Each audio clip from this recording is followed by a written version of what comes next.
Hello, welcome to the Self Learning Podcast by Dr. Sushma Singh. Let us start discussion on Chapter 3 Social Institution, Continuity and Change. Our topic is Tribal Identity today. Forced incorporation of tribal communities into mainstream processes has had its impact on tribal culture and society as much as its economy. Tribal identities today are formed by this interactional process rather than any primordial characteristics particular to tribes. Because the interaction with the mainstream has generally been on terms unfavorable to the tribal communities, many tribal identities today are centered on ideas of resistance and opposition to the overwhelming force of the non-tribal world. The positive impact of successes such as the achievement of statehood for Jharkhand and Chhattisgarh after a long struggle is moderated by continuing problems. Many of the states of the Northeast, for example, have been living for decades under special laws that limit the civil liberties of citizens. Thus, the citizens of states like Manipur or Nagaland do not have the same rights as other citizens of India because their states have been declared as disturbed areas. The vicious circle of armed rebellions provoking state repression, which in turn fuels further rebellions like taken a heavy toll on the economy, culture and society of the northeastern states. In other parts of the country, Jharkhand and Chhattisgarh are yet to make full use of their newfound statehood, and the political system there is still not autonomous of larger structures in which tribals are powerless. Another significant development is the gradual emergence of an educated middle class among tribal communities, most visible in the northeastern states. This is now a segment beginning to be seen in the rest of the country as well, particularly among members of the larger tribal communities. In conjunction with policies of reservation, education is creating an urbanized professional class. As tribal societies get more differentiated, that is, developed class and other divisions within themselves, different bases are growing for the assertion of tribal identities. Two broad sets of issues have been most important in giving rise to tribal movements. These are issues relating to control over vital economic resources like land and especially forest, and issues relating to matters of ethnic cultural identity. The two can often go together, but with differentiation of tribal society, they may also diverge. The reasons why the middle classes within tribal societies may assert their tribal identity may be different from the reasons why poor and uneducated tribal join tribal movements. As with any other community, it is the relationship between these kinds of internal dynamics and external forces that will shape the future. Now, let us move to the next point, family and kinship. Each one of us is born into a family, and most of us spend long years within it. Usually, we feel very strongly about our family. Sometimes we feel very good about our parents, grandparents, siblings, uncles, aunties, and cousins, whereas at others we do not. On the one hand, we resent their interference, and yet we miss their overbearing ways when we are away from them. The family is a space of great warmth and care. It has also been a site of bitter conflicts, injustice, and violence.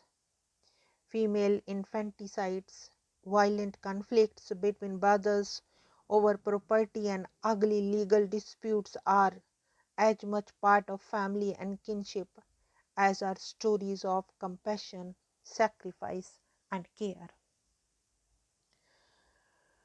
The structure of the family can be studied both as a social institution in itself and also in its relationship to other social institutions of society. In itself, a family can be defined as nuclear or extended. It can be male headed or female headed. The line of descent can be matrilineal or patrilineal. This internal structure of family is usually related to other structures of society, namely political, economic, cultural, etc. Thus, the migration of men from villages of the Himalaya region can lead to an unusual proportion of women headed families in the village, or the work schedules of young parents in the software industry in India may lead to increasing number of grandparents moving in as caregivers to young grandchildren. The composition of family and its structure thereby changes, and these changes can be understood in relation to other changes in society.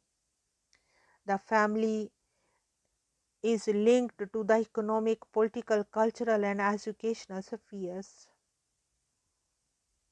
The family is an integral part of our lives. We take it for granted. We also assume that other people's family must be like our own.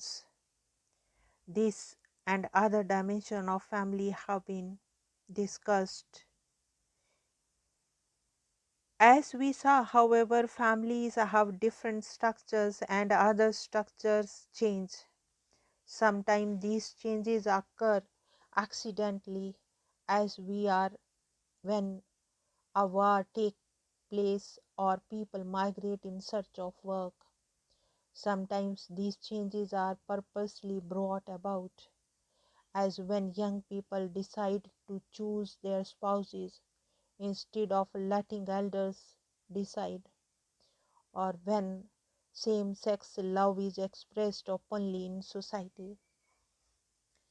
It is evident from the kind of changes that take place that not only have family structure changed, but cultural ideas, norms, and values also change.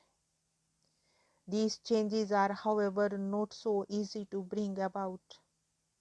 Both history and contemporary times suggest that often change in family and marriage norms are resisted violently. The family has many dimensions to it. In India, however, discussions on the family have often revolved around the nuclear and extended family. Now let us discuss nuclear and extended family. A nuclear family consists of only one set of parents and their children. An extended family, commonly known as the joint family, can take different forms but has more than one couple and often more than two generations living together.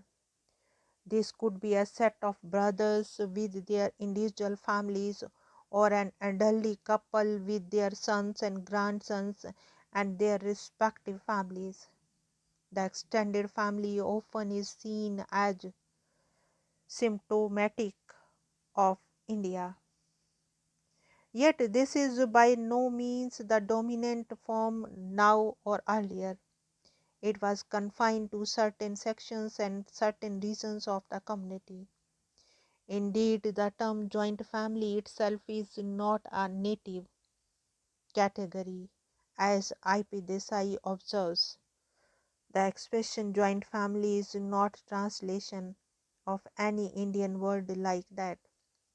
It is interesting to note that the words used for joint family in most of the Indian languages are equivalents of translations of the English word joint family.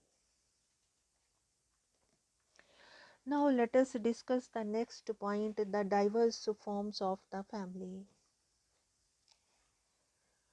Studies have shown how diverse family forms are found in different societies with regard to the rule of residence. Some societies are matrilocal in their marriage and family customs, while others are patrilocal. In the first case, the newly married couple stays with the woman's parents, whereas in the second case, the couple lives with the man's parents. With regard to the rules of inheritance, matrilineal society pass on property from mother to daughter, while patrilineal society do so from father to son. A patrilineal family structure exists where the man exercises authority and dominance, and matriarchy where the women play a similarly dominant role. However, matriarchy, unlike patriarchy, has been a theoretical rather than an empirical concept. There is no historical or anthropological evidence of matriarchy, that is, societies where women exercise dominance. However, there do exist matrilineal society, that is, societies where women inherit property from their mothers but do not exercise control over it, nor are they the decision makers in public affairs.